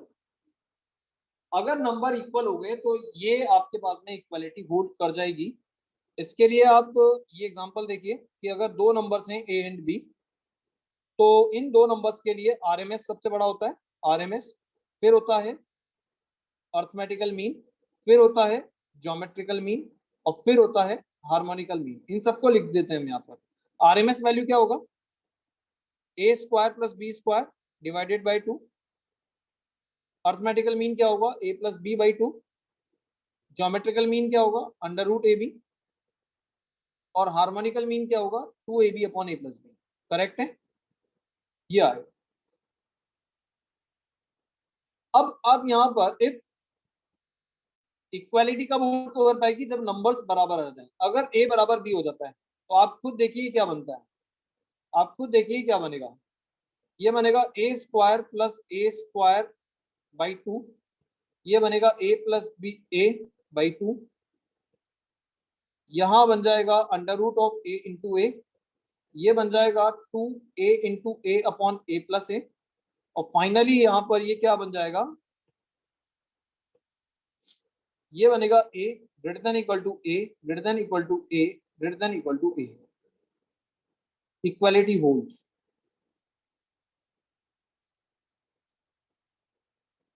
बात समझ में आ रही है। तो एक्चुअल में इक्वालिटी कब होल्ड करेगी, जब नंबर्स बराबर हो जाते हैं। अगर जिन नंबर्स में आप M G M H M बराबर अप्लाई कर रहे हैं, अगर आप उन नंबर्स को बराबर कर दें तो इक्वालिटी होल्ड कर जाती है। ये बात ध्यान रखना।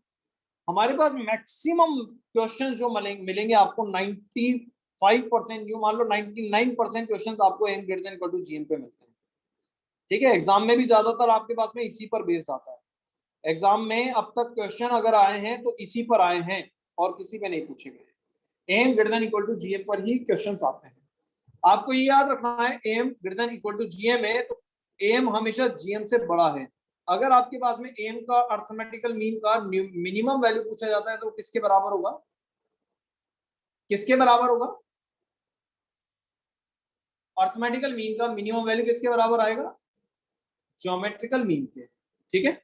और अगर ज्योमेट्रिकल मीन का मैक्सिमम वैल्यू अगर आपसे पूछा जा रहा है इस रिलेशन के थ्रू, इस रिलेशन के थ्रू, तो आपके पास इसका मैक्सिमम वैल्यू किसके बराबर आएगा, अर्थमेटिकल मीन के। तो जब जब क्वेश्चंस में मैक्सिमम मिनिमम वैल्यू की बात करें तो हमें एमजीएम के बारे में सोचा जा सकता है, लेकिन इसकी कंडीशन है नंबर्स पॉजिटिव होने चाहिए। ये सब कहाँ अप्लाई होता है? जब नंबर्स पॉजिटिव होते हैं।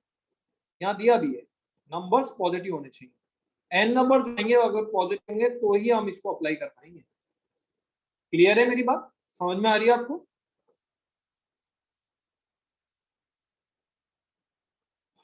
चलिए,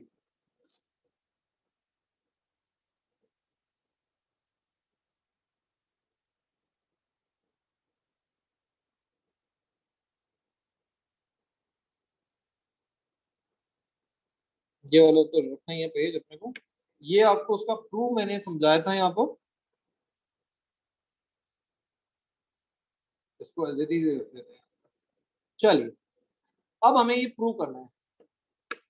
याद रखना, जब जब नंबर्स पॉजिटिव में दिए जाते हैं, ज्यादातर केस में जब नंबर्स पॉजिटिव दिए जाते हैं और अगर आपके पास में इन इक्वेशन का कोई क्वेश्चन आता है, नंबर पॉजिटिव है, तो एमजीएम के बारे में सोचें। मिनिमम मैक्सिमम वैल्यू पूछा जाता है तो एमजीएम के बारे में सोचें। एम वो वाली साइड होती है जहां नंबर्स का सम होता है ना, क्योंकि एम का मतलब होता है नंबर्स का सम divided by number of terms. और जीएम मतलब प्रोडक्ट, नंबर्स का प्रोडक्ट। तो जहां प्रोडक्ट आता है वहां हम जीएम के बारे में सोच सकते हैं। ये थोड़ी सी सोच हमें रखनी पड़ेगी क्वेश्चंस को करते वक्त, तो हम थोड़ा सा अप्रोच कर सकते हैं।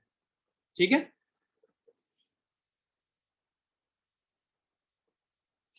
अब देखते हैं यहाँ पर ये क्वेश्चन हम करके देखें। यहाँ पर हमें प्रूव करना ही है और ए बी सी आपको पॉजिटिव दिए हुए हैं। तो एक तो सबसे पहली बात इन इक्वेशन है, प्रूव करने के लिए इन इक्वेशन है। दूसरी बात, यहाँ पर जो नंबर्स यूज आ रहे हैं वो एबीसी के नंबर्स यूज आ रहे हैं जिनको पॉजिटिव दिया गया है। तो मेरे दिमाग में आएगा कि यार मैं एमजीएम अप्लाई करूं। अब एमजीएम क्यों अप्लाई करूं? क्योंकि यहाँ पर नंबर्स का प्रोडक्ट में नजर आ रहे हैं। जब नंबर प्रोडक्ट में नजर आते हैं तो वो जीएम के अंदर आने के चांसेस होते हैं पूरे। और यहाँ नंबर्स प्लस के बीच में नजर आ रहे हैं, इसका मतलब वो नंबर्स किसके अंदर होते हैं? प्लस में। कहां पर आते हैं? सिंपल प्लस में तो अर्थमेटिकल मीन में आते हैं। तो मेरे दिमाग में ये चल रहा है कि कहीं ये एम में तो अप्लाई नहीं करवा रहा है, तो ये एम जिम के बारे में अप्लाई करवा सकते हैं। अब किन नंबर्स के बीच में एम जिम अप्लाई करें, कितने नंबर्स होंगे, उनकी क्वांटिटी क्या होगी, उसके बारे में सोचना चाहिए। जो भी नंबर्स हम यहाँ ऐड करते हैं, जितने भी नंबर्स हम यहाँ ऐड करते हैं उतने ही नंबर्स का यहाँ पे डिवाइड होता है। जब हम सॉल्व कर लेते हैं इस पूरे को, तो ये नंबर्स इधर की तरफ शिफ्ट होता है। उससे मेरे को एक आइडिया पता चल रहा है, वो नंबर 6 है, क्योंकि इधर की तरफ प्रोडक्ट में तो नंबर 6 आएंगे नहीं। ये जो 6 है ये कहीं ना कहीं इधर से ही लाया होगा, डिवाइड बाई 6 में से। तो मुझे एक आइडिया लेना पड़ेगा कितने नंबर्स होंगे जिनमें यहाँ पर एनजीएम अप्लाई कर रहा है। तो मुझे यहाँ से पता चल रहा है 6 नंबर हो सकते हैं। और और कैसे पता चल रहा है? देखो, यहाँ पर ये नंबर इधर मल्टीपल हो जाएगा, इससे मल्टीपल हो जाएगा, तो 2 नंबर तो ये आ गए, 2 नंबर ये आ गए, 2 नंबर ये आ गए, तो टोटल नंबर कितने हो गए? 6। तो 6 नंबर और डिवाइडेड बाय 6 मतलब ये अर्थमेटिकल मीन है। और ये प्रोडक्ट अगर आ रहा है तो ये ज्योमेट्रिकल मीन है। चलिए हम अप्लाई करके देखें। वो 6 नंबर कौन से लेंगे हम ये वाले नंबर्स ही लेंगे जो हमें नजर आ रहे हैं। एक तो हम लेंगे ए स्क्वायर बी, एक हम लेंगे ए स्क्वायर सी, एक हम लेंगे बी स्क्वायर सी, एक हम लेंगे बी स्क्वायर ए, एक हम लेंगे सी स्क्वायर ए, और एक हम लेंगे सी स्क्वायर बी। ये वो 6 नंबर्स हैं। बात समझ में आई? ये वो 6 नंबर्स हैं जिनके बारे में हमें एमजीएम अप्लाई करना है। Arithmetical mean greater than equal to geometrical mean. इसको अप्लाई करके देंगे, इसको अप्लाई करके देखें तो ये बनेगा a square b plus a square c plus B square c plus B square a plus c square a plus c square b, divided by हो गया 6 और ग्रेटर देन इक्वल टू। अब इनको प्रोडक्ट करें, इन सबका प्रोडक्ट भी करेंगे हम। ठीक है, इन सबका प्रोडक्ट भी हम करेंगे और उसका होल पावर 1/6 भी हमें करना पड़ेगा। ठीक है, इन सभी नंबर्स ए स्क्वायर बी, ए स्क्वायर सी, बी स्क्वायर सी, बी स्क्वायर ए, सी स्क्वायर ए और सी स्क्वायर बी, इन सबका प्रोडक्ट हमने करा और टोटल पावर भी हो जाएगा 1/6। तो देखिए यहां पर क्या बना, ऊपर ए स्क्वायर कॉमन आ गया, बी प्लस सी, बी स्क्वायर कॉमन आ गया, सी प्लस ए, सी स्क्वायर कॉमन आ गया, ए प्लस बी, और डिवाइडेड बाय 6 को दूसरी तरफ शिफ्ट कर दिया, 6 आ गया। और ये क्या बना, यहाँ पर ए की पावर कितनी हो गई टोटल, 6 आ जाएगी, बी की पावर 6 आ जाएगी, सी की पावर 6 आ जाएगी, टोटल पावर 1/6 आ जाएगी, जो कैंसिल कर देगा इसको। और यह आ जाएगा a square b plus c, c b square c plus a, और c square a plus B, और ग्रेटर देन इक्वल टू हो जाएगा 6 ABC। क्लियर है बात, समझ में आ गई है आपको, ये प्रूव हो गया। समझ में आ रहा है मेरी बात?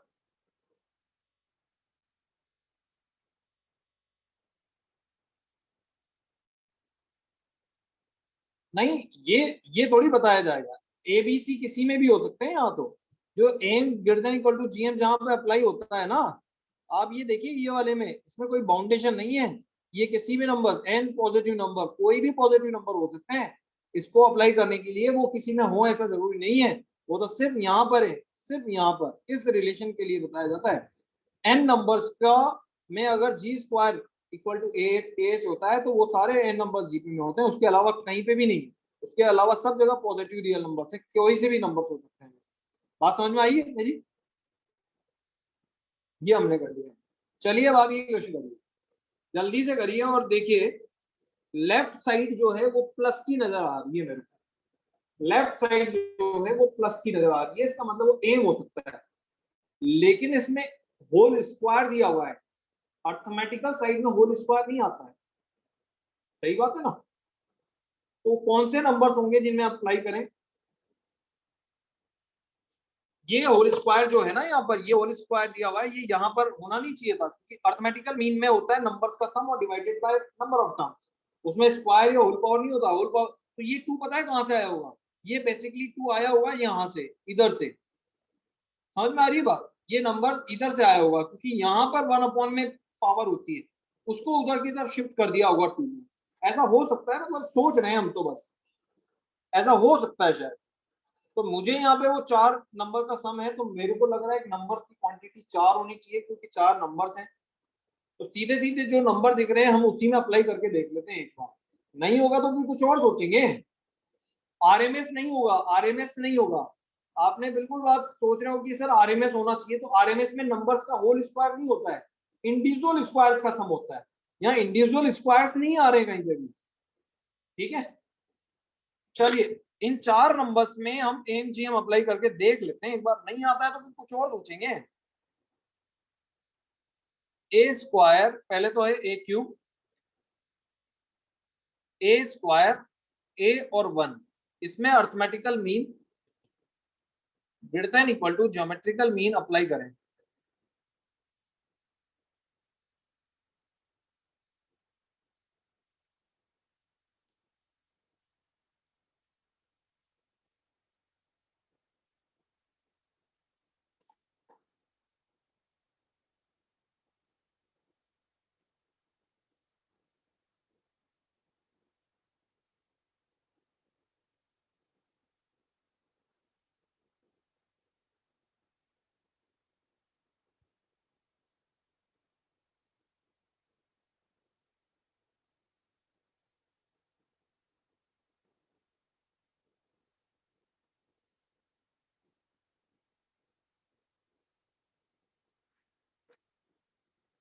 कर दिया,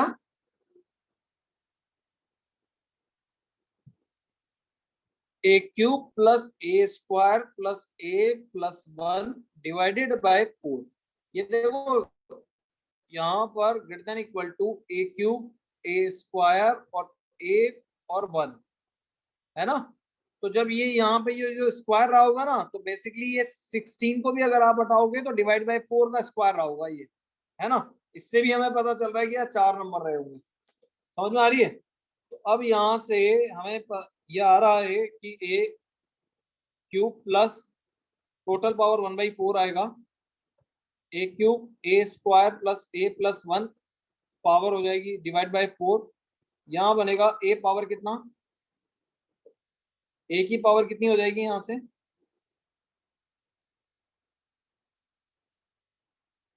6/4, 6/4 मतलब 3/2 ये बन रहा है। और 2 को इधर अब दोनों तरफ अगर हम स्क्वायरिंग करेंगे तो a³ plus a² plus a+1 a+1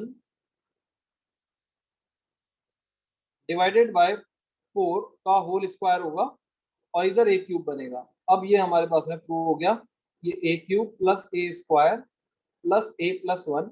मतलब हमें जो प्रूव करना है ना, हमें आइडिया वहीं से लेना पड़ेगा कितने नंबर होंगे और वो कौन से नंबर होंगे। और नहीं आएगा अगर हमारा आंसर, उससे हम नहीं क्लिक कर पाएंगे तो फिर कुछ और सोचेंगे। ठीक है, समझ में आ रही बात? चलिए, विकास आप बोल रहे हो फिफ्थ नंबर जीरो नहीं हो सकता क्या? बेटा फिर तो ऐसे तो आप इसमें हजारों नंबर ले लो, सबको जीरो डिवाइडेड बाय कर लो। चलिए अगला क्वेश्चन करिए, अगला क्वेश्चन करिए। अब यहाँ पर पता है क्या है, इन 8 से पता चल रहा है कि 8 अगर इधर नहीं होगा तो यहाँ 8 होगा। 8 होगा तो ऊपर 8 नंबर्स होने चाहिए, और ऊपर 8 नंबर्स हैं। देखो ध्यान से, इसको इससे प्रोडक्ट करोगे तो 4 नंबर्स आएंगे, और इन 4 नंबर का इन 2 नंबर से प्रोडक्ट होगा तो 8 नंबर आएंगे। सही है, तो उन 8 नंबर्स का सम डिवाइडेड बाय 8, और ये XYZ 8 नंबर्स हो सकते हैं। या तो एक तरीका ये, या फिर क्यों ना हम इसको इंडिविजुअल कर लें, x+y में अलग डिवाइड अलग कर लें, YZ में अलग कर लें और ZX में अलग कर लें। एक बार करके देखें सेपरेटली। एक बच्चा बोल रहा है सर सेपरेटली इसको करके देखें, अप्लाई करके देखें x y में। जैसे मैंने यहाँ पे लिखा x+y divided by 2 greater than equal to √xy। ऐसे ही आप दो रिलेशन और लिखें, YZ का भी लिखते हैं, ZX का भी लिखते हैं। YZ का भी लिखते हैं और ZX का भी लिखते हैं।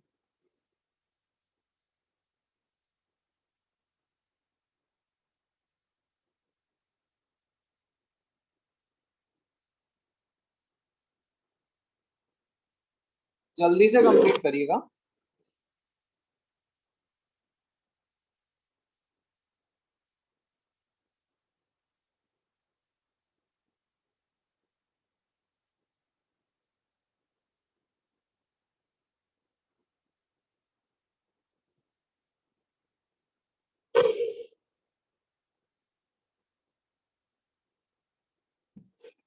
हो गया, y+z divided by 2 YZ 2 number, Z+X divided by 2 ZX 3 number, 1 into 2 into 3। तीनों को प्रोडक्ट कर लेते हैं ताकि हमें x+y, y+z और z+x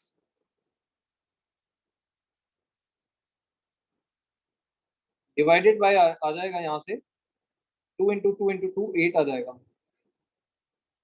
और अंडर रूट के अंदर होगा x y y z और z x। इसका मतलब x का स्क्वायर, y का स्क्वायर और z का स्क्वायर। फाइनली हमारे पास आ गया x+y y+z और z+x। 8xyz आ गया।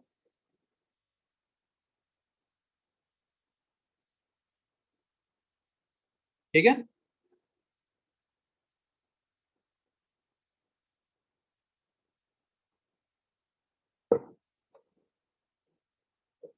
चलिए ये वाले क्वेश्चन भी हम करके देख लेते हैं। ये वाला क्वेश्चन करिए।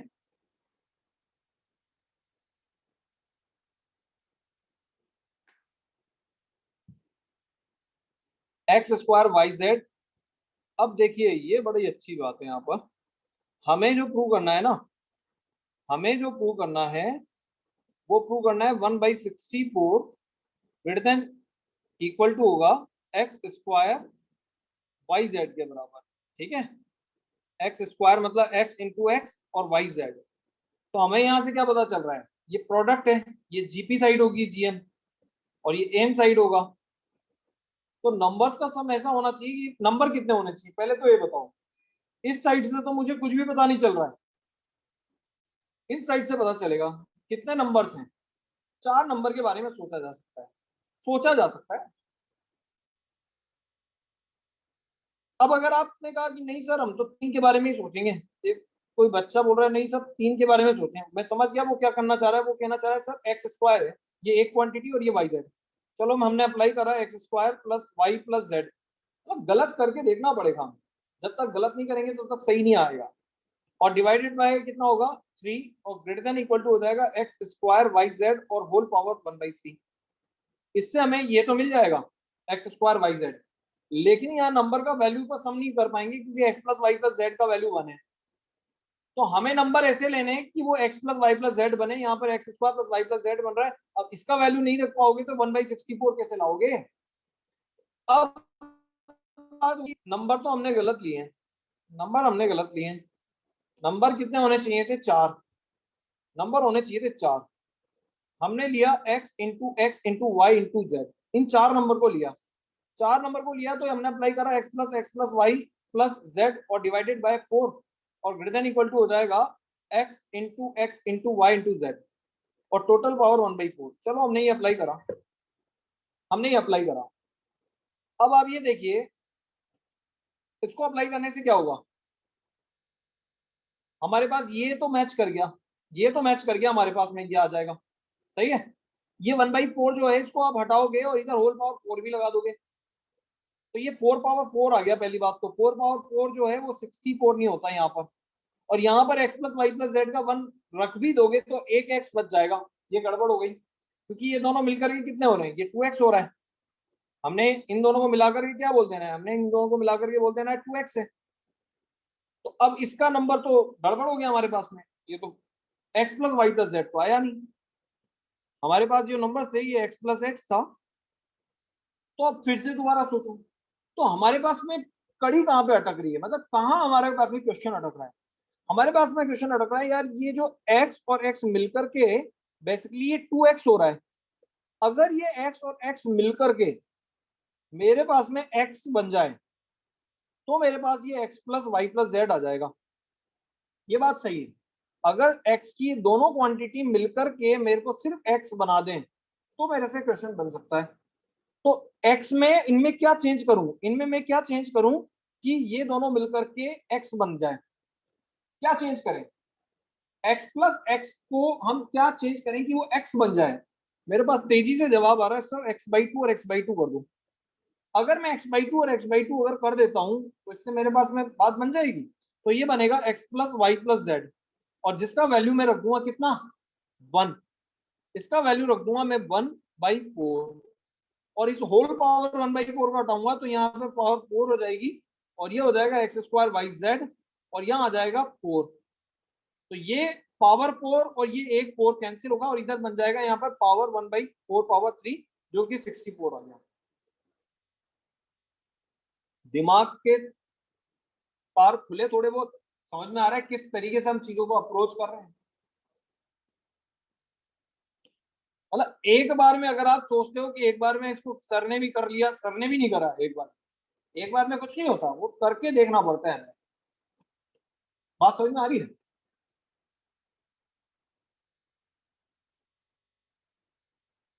करिए जल्दी से कंप्लीट करिए, जल्दी से इसको कंप्लीट कर लीजिए।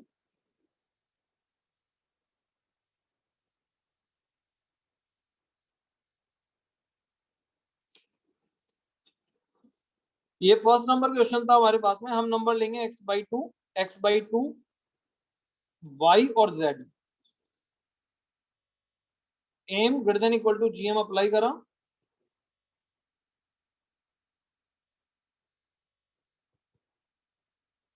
अप्लाई करने की वजह से यहाँ पे ये बनेगा x/2 plus x/2 plus y plus z divided by 4 greater than equal to x/2 y और z। टोटल पावर हो जाएगा 1/4, यहाँ आ जाएगा इस साइड में 1 और डिवाइड में हो गया 4, होल पावर हो जाएगा 4, दूसरी साइड से 1/4 हट जाएगा और एक्स स्क्वायर वाई जेड बन गया और डिवाइडेड बाय 4 आ गया। सीधे सीधे सॉल्व करेंगे 1/63 आ गया, ग्रेटर देन इक्वल टू बन गया एक्स स्क्वायर वाई जेड। बात खत्म। ठीक है, क्लियर। अब इसी तरीके से अगर हम यहाँ पे देखें तो अब आप सोच सकते हो किसी और चीज के बारे में, क्योंकि नंबर का स्क्वायर आ रहा है इंडिविजुअल, इंडिविजुअल नंबर का स्क्वायर आ रहा है। सिंपल सा पता चल रहा है क्या अप्लाई हो रहा है, क्या अप्लाई हो रहा है, सिंपल नंबर्स के स्क्वायर्स का सम आ रहा है। नंबर्स के स्क्वायर का सम होता है एम, ये आरएमएस, और अगर ये आरएमएस है तो इस तरफ ये किसके साथ लूंगा मैं, एपी भी ले, एम भी ले सकता हूँ, जीएम भी ले सकता हूँ, एचएम भी ले सकता हूँ, लेकिन एम लेने में फायदा है क्योंकि नंबर्स का सम आएगा x plus y plus z और वो दिया हुआ है मेरे को 1। ठीक है, सीधे सीधे अगर ये प्रूव करना है तो आपको नंबर्स लेने एक्स वाई और जेड और सीधे सीधे इसमें अप्लाई करना है आपको RMS value, RMS value greater than equal to arithmetical mean के बराबर होता है और सीधे सीधे बहुत सिंपल तरीके से आंसर आ रहा है यहाँ पर, x square plus y square plus z square divided by 3 और अंडर रूट, ये आरएमएस वैल्यू होती है। और इधर हो जाएगा x plus y plus z जिसका वैल्यू तो हमें दिया हुआ है ना, यहाँ पर 1 दिया हुआ है, सॉल्व कर लीजिए।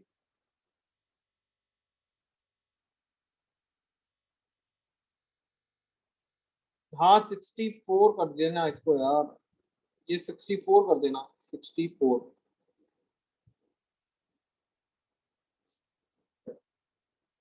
तो ये बनेगा x square plus y square plus z square divided by 3 greater than equal to 1/3 और स्क्वायर रूट हटेगा तो इधर स्क्वायर हो जाएगा।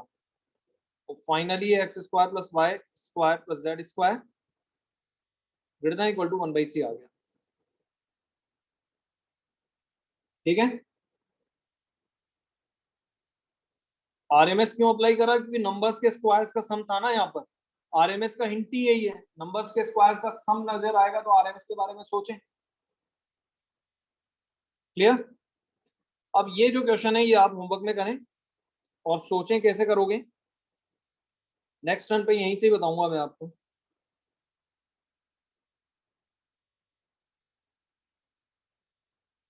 इस क्वेश्चन को क्लास में ही करेंगे, इसका सॉल्यूशन दूंगा नहीं मैं आपको डायरेक्टली, नेक्स्ट टर्न पर जब भी अपन मिलेंगे मंडे को तो इस क्वेश्चन से स्टार्ट करेंगे। आप इसको सही तरीके से लिख लेना, इसमें यूं लिख लेना इसको 3 पावर 10 2 पावर 4 7 पावर 7 और greater than equal to a square b cube और सी स्क्वायर। अब आपको सोचना है कितने नंबर्स, ये प्रोडक्ट आ रहा है जीएम साइड है, ठीक है, और यहाँ पे ये जीएम से बड़ा एम साइड है। अब आपको इसके बारे में सोचना है कितने नंबर्स होने चाहिए। एक बार तो देखने पर नजर आ रहा है पावर 2 है 3 है और 2 है, 4 3 7 नंबर होने चाहिए, 7 नंबर होने चाहिए। और डिवाइड में भी क्या आ रहा है, डिवाइड में भी 7 आ रहा है, डिवाइड में भी 7 आ रहा है, सही है, डिवाइड में भी 7 आ रहा है, इसलिए 7 नंबर्स होने चाहिए। और उस पर पावर 7 आ रहा है तो डेफिनेटली दूसरी तरफ होल पावर 1/7 था, उस 1/7 को लेफ्ट साइड में 7 शिफ्ट करा है। ये बात तो कंफर्म है कि 7 नंबर्स हैं, ये बात तो कंफर्म है कि वो 7 नंबर्स हैं, लेकिन वो 7 नंबर्स क्या क्या लोगे ये इंपॉर्टेंट है बस। ठीक है, वो नंबर्स ऐसे होने चाहिए ताकि ए इंटू ए स्क्वायर बने, बी बी क्यूब बने, सी स्क्वायर बने, लेकिन ऐड करने पर 2a नहीं बने, ऐड करने पर 3b नहीं बने, ऐड करने पर सी 2c नहीं बने, क्योंकि हमें a प्लस बी प्लस सी लाना है, हमें a प्लस बी प्लस सी लाना है, ए प्लस बी प्लस सी 3। तो ऐड करने पर 2a नहीं बने, a बने, ऐड करने पर 2a नहीं बने, a बने, a/2 बिल्कुल सही है। ऐड करने पर 2c नहीं आना चाहिए, c आना चाहिए, तो c/2 और ऐड करने पर b प्लस बी 3b नहीं आना चाहिए, b आना चाहिए, तो क्या बनेगा b/3 करके देखिएगा। अभी ये खत्म नहीं हुआ क्योंकि यहाँ पर आपको ये भी पूछा जा रहा है एबीसी का maximum, find the value of ABC भी पूछी जा रही है, ट्राई करना। ठीक है, चलिए एंड करता हूँ मैं, मीटिंग को एंड कर देते हैं आज, नेक्स्ट क्लास का टाइम हो रहा है आपके। ठीक है। होमवर्क दे दूंगा मैं इसके अंदर। ओके भाई।